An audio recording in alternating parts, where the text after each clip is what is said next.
ఇశ్రాయేలీయులుగా ఉండాలంటే. ఇశ్రాయేలు అనగా అర్థము ప్రత్యేకించబడుట. నీ జీవితంలో అసాధ్యమైన కార్యాలు చేయాలన్నా, డాక్టర్ రిపోర్ట్ తారుమారు చేసి నీ జీవితంలో అద్భుతం జరగాలంటే నీవు ఏ రీతిగా మార్చబడాలి? ఇశ్రాయేలీగా మార్చబడాలి. ఇశ్రాయేలీయులు అనగా అర్థం ఏంటంటే లోకం నుండి, పాపం నుండి, లోక ఆచారాల నుండి ఏం చేయబడాలి? ప్రత్యేకించబడాలి. ఎండిపోయి కల్పనకి ఇలా బ్రతికి ఉందంటే, ఎండిపోయి సేవకుల ఆరోగ్యంతో ఉందంటే, ఎండిపోయి సేవకుల జీవితంలో శాస్త్రము కానీ వైద్యము కానీ పనికి రాని రోగము చేతం కొట్టిమిట్లు ఆడుతున్న సమయంలో సర్వశక్తి కలిగిన దేవుడు దిగి వచ్చి డాక్టర్ చనిపోతాదన్న బిడ్డని బ్రతికించి ఇక్కడ సజీవమైన సాక్షిగా సేవకురాలుగా నిలబెట్టాడంటే దీనికి గల కారణం ఏంటో చెప్పమంటారా? దేవుని కార్యములను చూడాలంటే నా ప్రియ సహోదరుడా, దేవుని అద్భుతములను చూడాలంటే నా ప్రియమైన సహోదరి, నీవు లోకము నుండి ప్రత్యేకించబడాలి. లోకము కావాలి, దేవుడు కావాలి. అంటే దేవుడు అంటాడు, నేను ఏ కార్యము, నేను నీ జీవితంలో అద్భుతము మహత్కార్యం చేయాలంటే, నేను నీ జీవితంలో నీకున్న లోటుని తీర్చాలంటే, నేను నీ జీవితం ఆశీర్వదించాలంటే, నీ వ్యాపార వృద్ధి కలగాలంటే, నీ స్వాస్థ్యాలు ఫలించాలంటే, గర్భఫలమా రావాలంటే, వివాహాల జరగాలంటే, నీ భవిష్యత్తులో ఏ మేలైతే జరగాలన్న సరిదికొచ్చిన నా ప్రియమైన దైవ జనగమా, నేను నీ జీవితం అద్భుతము చేయడానికి సామర్థ్యం కలిగిన దేవుడు. నాకంటూ అసాధ్యమైంది ఏది? సంవత్సరాలు అయిపోతే చరిత్రలో ఇంకా లెక్కలో తీసేస్తారు. 90 సంవత్సరాలు శారమ శ్రీధర్మం ఆగిపోయింది. శ్రీధర్మం ఆగిపోయిన 9 సంవత్సరాలు శారమ్మని 100 సంవత్సరాలు నిండుకున్న అబ్రహామును జ్ఞాపకం చేసుకుని వాగ్దాన పుత్రుడిచ్చిన దేవుడు నీ జీవితంలో కూడా యేసు అదే చేయబోతున్నాడు. అయితే అబ్రహాము ప్రత్యేకించబడిన రీతిగా, అబ్రహాము వేరైన రీతిగా, అబ్రహాము ప్రత్యేకమైన జీవితము జీవించిన రీతిగా నీవు జీవిస్తే నా దేవుడు అంటున్నాడు, అబ్రహాము జీవితంలో చేసిన దేవుడు నీ జీవితంలో అద్భుతాన్ని చేసి నీ గ్రామంలో నీ తలపైకి ఎత్తుకునేవాడిగా చేయబోతున్నాడు దేవుడు వాగ్దానం చేశాడు. పరిశుద్ధ గ్రంథం ఆది కాండం నుండి ప్రకటన గ్రంథం వరకు చూస్తే దేవుడు ఎవరిని కోరుకున్నారో చెప్పమంటారా? బలవంతులు కోరుకోలేదండి. దేవుడు ఎవరు కోరుకోమన్నారో చెప్పమంటారా? ధనవంతులు కోరుకోలేదండి. దేవుడు ఎవరు కోరుకున్నారో చెప్పమంటారా? రాజులు కోరుకోలేదండి. దేవుడు ఎవరిని కోరుకున్నారో చెప్పమంటారా? అన్ని సమృద్ధితో, పిల్ల పాపలతో, లేక సంపదలతో ఉన్నవాడిని దేవుడు కోరుకోలేదు. ఎవరిని కోరుకున్నారంటే ఏమీ లేని సహాయ స్థితిలో, దీన దరిద్రులో, పెంట కుప్పల మీద ఉన్న వారిని దేవుడు కోరుకున్నాడు. వారిని కోరుకున్న దేవుడు వారిని ఆధీన స్థితిలోని, ఆపేద స్థితిలోని, ఆహీన స్థితిలోని, ఆ లోటులోని, ఆ పిల్లలు లేని స్థితిలోని, ఆ పేదరికంలోని, ఆ గొడవలోని, ఆ విడిపోయిన స్థితిలోని ఉంచలేదండి. నా దేవుడు కోరుకున్న ప్రతి ఒక్క బిడ్డని గొప్ప ఉన్నత స్థితిలో నిలబెట్టేశాడండి. నాడు నిన్ను కూడా అదే ఉన్నత స్థితిలో నిలబెడతాను. ఏదైతే లోటు అనుకుంటున్నావో నువ్వు, ఏదైతే జరగాలనుకుంటున్నావో నువ్వు, ఏదైతే నా జీవితం ఇది నిరాశగా ఉందనుకుంటున్నావు, లోకములకు వెళ్ళాలన్నా, కుటుంబములకు వెళ్ళాలన్నా, వివాహాలకు వెళ్ళాలన్నా, ఎవరి ఇరుగు పొరుగుతో మాట్లాడాలన్నా, నా జీవితం ఇది లోటుగా ఉందని నిరాశ కృంగిపోతున్న ప్రాణముతో, నిరాశతో ఉన్న హృదయముతో నీవు ఇక్కడికి వచ్చి ఉంటే నా యేసు అంటున్నా, నా కుమారుడు, నా కుమార్తె, నీవు లోకము నుండి, లోకపు పాపము నుండి ప్రత్యేకించబడి ఇశ్రాయేలీగా, నా కుమారుడుగా, నా కుమార్తెగా నీవు మార్చబడితే నీదిగో నీ ద్వారా నా నామము గొప్ప చేయబడుతుంది. నీ ద్వారా నీ చదువు నీ తలపై పెట్టబోతున్నాను. నీతో నీ జీవితంలో చేసిన మేలును బట్టి అనేక మంది అన్యజనులు నా నామాన్ని గొప్ప చేయబోతున్నారు అని వాగ్దానం చేస్తున్నారు. దాటిపోనివ్వకండి. అయ్యా, నువ్వు నాకు కావాలి తండ్రి, నువ్వు నాకు ఇంటికి రావాలి నాయన, నేను ప్రత్యేకంగా ఉంటాను తండ్రి, వేరవుతాను ప్రభువా, నీ కొరకు జీవిస్తానయ్యా. ఇప్పటి వరకు పాపంలో జీవించాను, ఇప్పటి వరకు శాపంలో జీవించాను, ఇప్పటి వరకు నీ బట్టే తెలియక పాపము రోత బ్రతుకులో జీవించానయ్యా.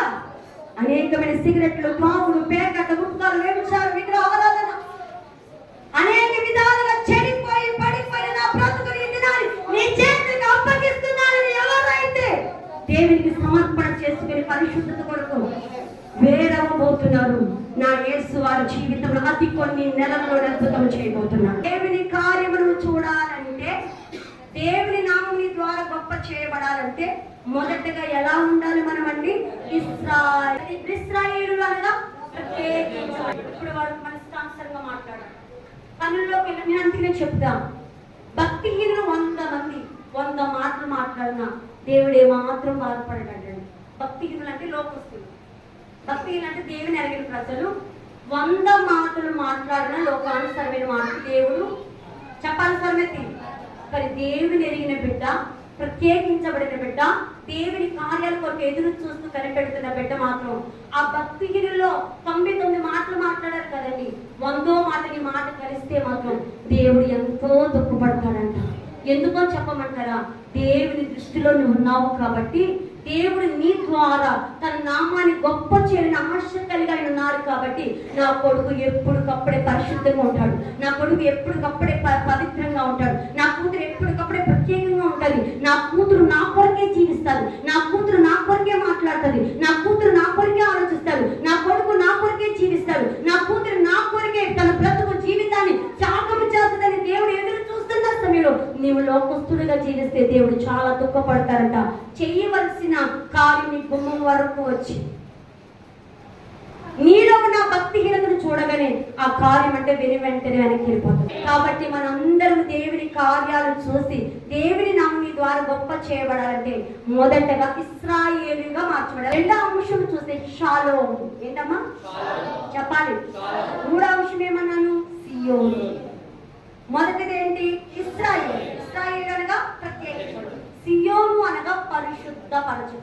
ప్రతి ఒక్కరు నిజంగానే అన్యజనుల నుంచి, విగ్రహారాధన నుంచి, పూజలు చేసే స్థితిలోంచి అన్ని విషయాలకి ఏం చేయబడ్డా మనము ప్రత్యేకించబడి పరిశుద్ధులతో పరిశుద్ధ సంఘములో ప్రతి ఆదివారం ప్రతి శుక్రవారం దేవుని స్థలంలో ఆరాధించడానికి మనం వస్తున్నామండి. ప్రత్యేకించబడ్డాము కానీ పరిశుద్ధత లేదంటున్నాడు దేవుడు. ఎందుకు మీ జీవితాల్లో కార్యాలు జరుగుతలేదు? ఎందుకు మీరు అడిగిన మనవి రావట్లేదు? ఎందుకు మీ జీవితంలో కార్యాలు ఆలస్యమవుతున్నాయి? ఎందుకు కృప వెంబడి కృప పొందవలసిన మీరు కృపతో పాటు అక్కడే ఆగిపోతున్నారంటే మీ జీవితంలో ప్రత్యేకించబడ్డారు కానీ మీలో ఏమి లేదు. శుద్ధత ఎవరైతే కలిగి ఉంటారో వారి జీవితంలో నా దేవుడు ఘనమైన కార్యాలు చేయునుగాక. మనుషులు చూస్తుండగా పరిశుద్ధత కాదండి, భార్య చూస్తుండగా పరిశుద్ధత కాదండి, భర్త చూస్తుండగా పరిశుద్ధత కాదండి, సేవకురాలు చూస్తుండగా పరిశుద్ధత కాదండి, ఆత్మీయుడు చూస్తుండగా పరిశుద్ధత కాదండి, నిన్ను లోకమంతటా సంచరించే చక్రాధిపతి చూస్తున్నాడని చీకటైనా పగలైనా, లోకంలో ఉన్న పనిలో ఉన్న ఎక్కడున్న ఎవరు చూస్తున్నారని పరిశుద్ధత కలిగి ఉండాలి. చెప్పాలి. ఇది నా నీ జీవితం ఎందుకు కార్యం జరుగుతుంది? ఇది నా నీ పక్కనున్న వారు అద్భుతాలు పొందుకుంటున్నారే, నీ పక్కనున్న వారు సూచక్రియలు పొందుకుంటున్నారే, నీకంటే తక్కువగా ఉన్నవారు గొప్పలు అవుతున్నారే, నీ జీవితంలో ఎందుకు అద్భుతం జరగట్లేదంటే మనుషులకు కనబడే భక్తి చేస్తున్నావు, పరిశుద్ధత ఉంది కానీ దేవుడు ఇష్టపడే పరిశుద్ధత నీలో లేదు కాబట్టి కార్యాలు ఆలస్యమైపోతున్నాయి. ఇప్పుడు మన కార్యము త్వరితముగా జరగాలంటే ఎవరు కోరుకునే పరిశుద్ధత మనకు కావాలి? యేసయ్య దేవుడు కోరుకునే పరిశుద్ధత నీలో ఉంటే నా యేసు అంటున్నాడు, నువ్వు అడగవసరం లేదు నాన్న, నేనే నీ దగ్గరకు వచ్చి నీ కొరత ఏంటో తీర్చబోతున్నాను. మొదటగా ఇశ్రాయేలుగా మార్చబడాలి. రెండోది సియోనుగా. సియోను అనగా అర్థం ఏంటి? పరిశుద్ధత. పరిశుద్ధత లేకుండా దేవుని చూడలేం, పరిశుద్ధత లేకుండా దేవుని కార్యాలు పొందుకోలేం, పరిశుద్ధత లేకుండా నిత్య రాజ్యానికి వారసులము. పరిశుద్ధత లేకుండా దేవుని చూడలేము, పరిశుద్ధత లేకుండా దేవుని కార్యాలు చూడలేము, పరిశుద్ధత లేకుండా పరలోకానికి చేరలేము. నువ్వు పరిశుద్ధత కలిగి ఉంటే చాలు, దేవుడే దిగొచ్చి నీ గర్భాన్ని దేవుడు తెరవబోతున్నాడు, నీ స్వాస్థ్యాన్ని దేవుడు దీవించబోతున్నాడు, నీ వ్యాపారాన్ని దేవుడు ఆశీర్వదించబోతున్నాడు, నీ వాహనాన్ని దేవుడు వృద్ధి పొందించబోతున్నాడు, నీ చేతి పని దేవుడు ఆశీర్వదించబోతున్నాడు. ఎవరెవరైతే వారి వారి చేతి వృత్తులు ఏ ఏ పనిలో ఉన్నారు, మీ హృదయం దేవుడికి ఇష్టముగా పరిశుద్ధతగా ఉంటే నా దేవుడు వాటిలో మిమ్మల్ని వర్ధిల్లింప చేయబోతున్నాడు, దేవుడు వాగ్దానం చేస్తున్నాడు. అది ఎలా ఉండాలి? ప్రత్యేకించాలి. ఎలా ఉండాలి? రెండోది. మూడోది షాలోమ్. షాలోమ్ అనగా సమాధానం. ఏంటండి? చెప్పాలి. ఏముండాలి మనకి? సంఘంలో ఏముండాలి? ఆత్మీయులకి ఏముండాలి? భార్య భర్తలకి ఏముండాలి? అసలు భార్య భర్తలు సమాధానం ఉంటేనే సంతానం ఉంటారు. గొడవలతో కీచులాటలతో ఉంటే సంతానం ఎలా ఉంటుంది మనకి? ఎలా ఉండాలంటే ప్రేమ ఐక్యత కలిగి ఉండాలి. ఒక పక్షిని చూడండి, ఆ పక్షులు ఎంత ప్రేమగా ఉంటాయి, ఆ పక్షులు ఎంత సంతోషంగా ఉంటాయి, ఆ పక్షులు ఎంత ఆహ్లాదంగా ఉంటాయి. వాళ్ళలో ఎప్పుడైనా మనం గొడ్డుతనం చూడగలుగుతామా? ప్రతి పక్షి తన జీవితంలో సంతానం పొందుతుంటారు. ఎందుకు అంటే ఆ రెండు జంటలు కూడా చాలా సంతోషంగా ఆనందంగా వారి జీవిత యాత్రను కొనసాగుతాయి. ఇది నాటి భార్య భర్తలు ఎటువంటి పరిస్థితిలో ఉంటారు? సమాధానం. ఏముండదండి సమాధానం. ఒకరు ఎద్దంటే వాళ్ళు తడ్డంటారు, ఒకరు బయటికంటే ఒకరు లోపల. ఇది చేద్దామంటే అది చేద్దామంటారు, ఇది వద్దంటే అది. ఏ మాత్రం కూడా ఒకరి మాట ఒకరు పొత్తు పడుతుందంటారా? ఏ రోజన్నా మీరు సమాధానంతో ప్రేమగా ఆప్యాయతగా ఎప్పుడైనా కలిగి ఉన్నారంటారా? ఎందుకు అంటే క్రీస్తు మీలో ఇప్పటి వరకు లేరు కాబట్టి ఆ సమాధానం. మీరు మీ భార్య కోపిస్తనుకో, భర్తగా కాసేపు తగ్గండి. భర్త కోపిస్తనుకో, భార్యగా కాసేపు తగ్గండి. వారి కోపం తగ్గిపోగానే మళ్ళీ ఏముంటుంది? ప్రేమిస్తారు, మన అవసరాలు తీరుస్తారు. నేను ఎప్పుడు చెప్తా, భార్యలే మొదట ఏం చేయాలి, మనకి ఏమి ఇచ్చాడంట? లోకం అంటది భూదేవంతా. దైవ జనగమా, క్రైస్తవ సామాజ్యంలో ఉన్న ప్రతి భార్య కూడా భర్తకి అన్ని విషయాలు ఏం చేయబడాలి? కుటుంబము సమాధానముతో ఉండాలంటే కుటుంబంలో అయితే సమాధానం ఉంటుందో, ఏ కుటుంబంలో శాలం అనే సమాధానం ఉంటుందో ఆ కుటుంబంలో సర్వ సమృద్ధుల చేత దేవుడు నింపుతాడంట. ఆ కుటుంబానికి దేవుడు వస్తాడంట. ఎవరు వస్తారంట అండి? ఆ ఇల్లు దేవుడికి గుడారం అవుతాడంట. చదవం కదా, శాలేములో ఆయన గుడారం ఉంది. శాలేము అనేది అర్థం ఏంటి? సమాధానం. ఎవరి కుటుంబం అయితే సమాధానం ఉంటుందో, ఏ కుటుంబంలో భార్య భర్త సమాధానం ఉంటారో, ఏ కుటుంబంలో తల్లి పిల్లలు సమాధానం ఉంటారో, ఏ కుటుంబంలో అత్త కోడలు సమాధానం ఉంటారో, ఏ కుటుంబంలో ఇరుగు పొరుగుతో సమాధానం కలిగి ఉంటారో, సమాధానంగా ఉంటూ సమాధానం ఎవరైతే పరుస్తారో ఆ ఇల్లు ఆ వ్యక్తులు ఎలా ఉంటారు అంటే దేవునికి గుడారముగా. అంటే దేవుడా ఇంట్లోకి వస్తాడంట. యేసు ప్రభువే ఆ ఇంట్లోకి వస్తే ఇంకేముంటారండి? నోటి నిండా నవ్వు ఉండాలంటే నీ హృదయం నిండా ఏముండాలి? ఆ సంతోషం లోకంలో ఎవ్వరు ఇవ్వరండి, ఆ ఆనందం లోకంలో ఎవరు ఇవ్వరండి. చెయ్యాలంటే నీ జీవితంలో సమాధానం. మొదట దేవునితో సమాధానం ఉండాలి. రెండోది కుటుంబస్తులతో, భార్య భర్తలకి, పిల్ల తల్లిదండ్రులకి సమాధానం ఉండాలి. మూడోది సమాజముతో సమాధానం ఉంది. నా దేవుడు అంటున్నాడు, కల్పన జీవితంలో చేసిన దేవుడు నీ జీవితంలో చేయబోతున్నాడు. నా రోగం ఈ లోకపు వైద్యానికి అసాధ్యమైన రోగాన్ని స్వస్థపరిచి ఆయుష్యం ఇచ్చి ఆయుష్యాన్ని బ్రతికించి సేవ చేస్తున్నాయి.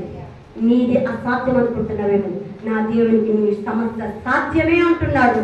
అద్భుతమైన దేవుడు కార్యము చేస్తాడు. మొదటిగా ఏం చేయాలి? ప్రత్యేకించబడి ఏం చేయబడాలి? పరిశుద్ధ కూడా ఏం చేయబడాలి? తమ నాలుగో చూస్తే యూదానుగా స్తుతి. ప్రత్యేకించబడి పరిశుద్ధపరచబడి సమాధానపరచబడిన మనందరి నోటిలో ఏముండాలి? బూతులు ఉండాలా? సినిమా పాటలు ఉండాలా? సీరియల్స్ ఉండాలా? దెబ్బలాటలు ఉండాలా? గొడవలు ఉండాలా? ఇరుగు పొరుగు వారి ముచ్చట్లు ఉండాలా? ఏముండాలండి మన జీవితంలో? నోటి నిండా స్తుతించిన కునిగితే, దేంట్లో కునిగితే శారీరకంగా నిద్రపోవటం కాదండి, స్తుతించే స్థుతిలో నిద్రపోతే మాత్రం ఎవరు వస్తారంట? సాతాను యంత్రవల, దేవుడు యంత్రవల. ఏముండాలంట మన నోటిలో? ఏముండాలంట? యోధ అనగా ఎవరు కుమారుడు అంటే యాకోబుకి లేయాకు పుట్టిన 4వ సంతానం. ఎందుకంటే లేయ ద్వేషించబడినది, లేయ కన్నీటితో ఉంది, లేయ నిరాశతో ఉంది, లేయ అవమానంతో ఉంది, లేయ జీవితంలో భర్త ప్రేమిస్తాడు అనుకుని ఆ భర్త ప్రేమకి నోచుకోలేని వ్యక్తిగా ఉంది. అటువంటి సమయంలో మొదటిగా కుమారుడు పుట్టాడంట, రూపేనని పెట్టిందంట. రెండో కుమారుడు పెట్టాడంట, సిమ్యోనని పెట్టిందంట. మూడో కుమారుడు పెట్టాడంట, లేవి. ఇంతమంది ముగ్గురు బిడ్డలు కన్నాను కదా, నా భర్త నన్ను హత్తుకుంటాడు, ప్రేమిస్తాడు, నా భర్త నా వెంట తిరుగుతాడు అనే ఆశతో ముగ్గురు బిడ్డలకి భర్త మీద వాంఛతో, భర్త మీద ప్రేమతో పేరు పెట్టిందంటండి. అప్పటికి భర్త ప్రేమించలేదంట. కానీ 4వ కుమారుడు చేతి ఈ భర్త ప్రేమించినా ప్రేమించకపోయినా నేను మాత్రం దేవుడిని స్తుతిస్తానని సమర్పణ చేసుకుందంటండి. హల్లెలూయా. అని స్తుతించాలని సమర్పణ చేసుకోగానే యోధ పుట్టాడంట. అతనికి పేరేం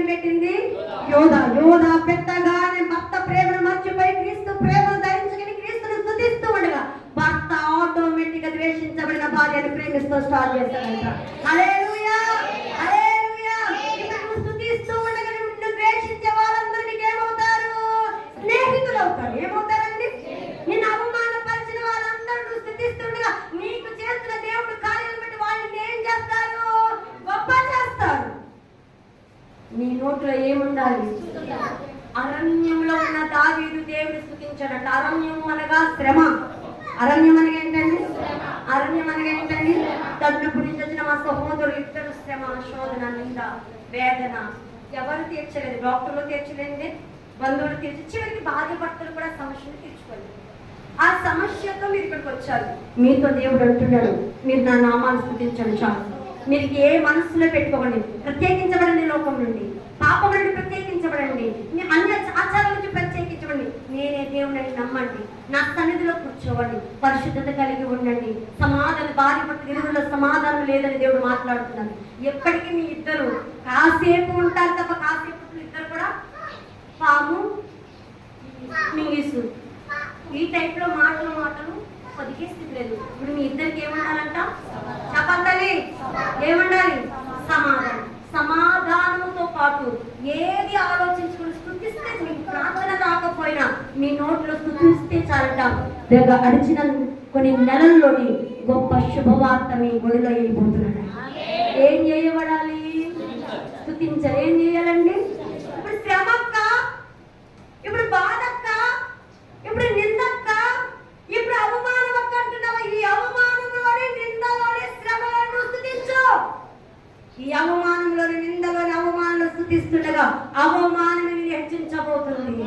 అవమానం నిన్ను గొప్ప చేయబోతుంది. అవమానంలో స్తుతి అని కిరీటం వచ్చి నిన్ను ప్రసిద్ధికి ఎక్కించబోతుంది. మీరు నమ్ముకున్న దేవుడు గొప్ప దేవుడు అని మీ ఇద్దరి జీవితాన్ని బట్టి మీ గ్రామంలో గొప్ప సాక్ష్యము దేవుడు ఇవ్వబోతున్నాడు. అరణ్యంలో దావీదు ఏం చేస్తాడండి? స్తుతించాడు. ఏం చేస్తాడండి? యెహోవా నీ నామము. ఆపండి. ఎప్పుడు స్తుతించాడు ఆయన? ఎంతో బలమైనది ఎప్పుడు స్తుతించాడు?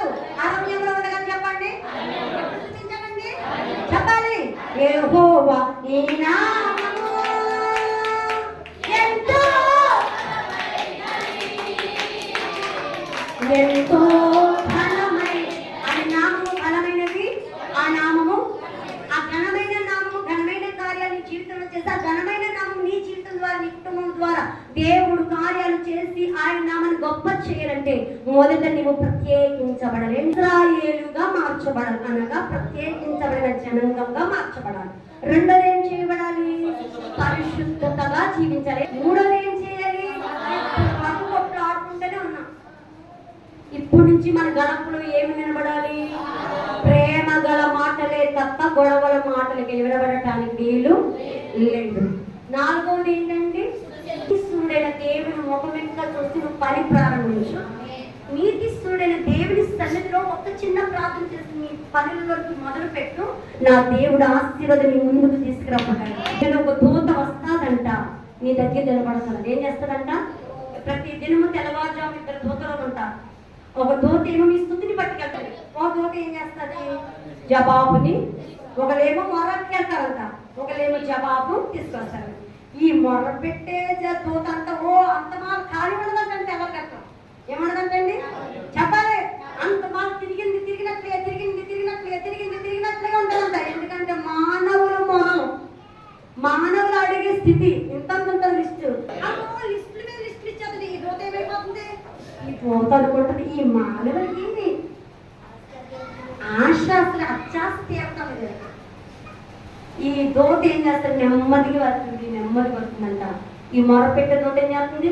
పట్టుకుంటే రాహే ప్రాంతం పట్టుకెళ్ళిపోతుంది. అలాగా తెల్లవారుజాము ఇద్దరు దూతలు ఈ గడప దగ్గరికి వస్తారంటండి. ప్రతి దినము మన గడపను పడతారంట, ప్రతి దినం మన గృహం దగ్గరికి వస్తారంట. ఆ తెల్లవారుజామునే కనుక నువ్వు లేచి ప్రార్థన చేసుకోకపోతే దేవుని కృప, దేవుని ఆశీర్వాదం, దేవుని అభిషేకం నీకుండదు. కాబట్టి నువ్వెక్కడికి వెళ్ళి విఫలమైపోతాడు, ఎక్కడికి వెళ్ళి ఓడిపోతామంట. ఎంత కష్టపడిన సిరి సంచి వేసి ఉంటుందంట. ఏ పని చేసి నిరాశే కనబడుతుందంట. కాబట్టి ఉదయం లేవగానే ఎవరు ముఖమంతా చూడాలి? ఆకాశ పక్షులు ఎవరు ముఖం చూస్తాయి? ముఖం చూస్తే అడగమంట. ఏం చేస్తాయి? మొదటగా స్తుతిస్తాయి. అయ్యా మాకు ఆరోగ్యాన్ని ఇచ్చి, ఉదయాన్ని ఇచ్చినందుకు. ప్రతిరోజు 3 గంటలకి ఎవరి స్వరం వినబడుతుందో తెలుసండి? ఉదయం లేసే వాళ్ళకి తెలుస్తుంది. పక్షుల స్వరం కంటే ముందు వినబడతాయి. ఎందుకు అంటే మొరపెట్టమంట కేవలం స్తుతి మాత్రమే ఉదయం ఏం చేయాలి? స్తుతి చేసిన తర్వాత ప్రార్థన చేయండి. అద్భుతంగా జీవితంలో జరుగును గాక. మొదటిది ఎలా ఉండాలి? ప్రత్యేకించబడి. రెండోది పరిశుద్ధం. మూడోది సమాధానం. నాలుగోది స్తుతి. ఎవరైతే స్తుతి చేస్తామో లేవీని లేక యూదా పుట్టిన తర్వాత లేయాని ఆశీర్వదించిన దేవుడు, భాగ్యవంతురాలుగా చేసి కరుణాలుగా నిలబెట్టిన దేవుడు మీ జీవితంలో కూడా ఘనమైన కార్యాలు చేయును గాక. అరణ్యంలో, ఎడారిలో, శ్రమలో, దుఃఖంలో, పారిపోతున్న స్థితిలో, ఒంటరితనంలో, నిరాశలో దేవుని స్తుతించిన దావీదు జీవితంలో గొర్రెల దొడ్డిలో ఉన్న దావీదుని రాజు సింహాసనం ఎలా ఎక్కించాడు. స్తుతిస్తున్న నీ జీవితంలో కూడా నా దేవుడు అటువంటి ఘనమైన కార్యము చేయును గాక. ఆశీర్వదించును గాక. పరిశుద్ధంగా జీవించదుము గాక. ప్రత్యేకంగా జీవించదుము గాక. ఎప్పటి వరకు సమాధానం లేకపోతే సమాధానంతో జీవించదుము గాక. నోటి నిండా స్తుతితో దేవుని ఆరాధిస్తునుగా మన స్థితిగతులు దేవుడు మార్చును గాక.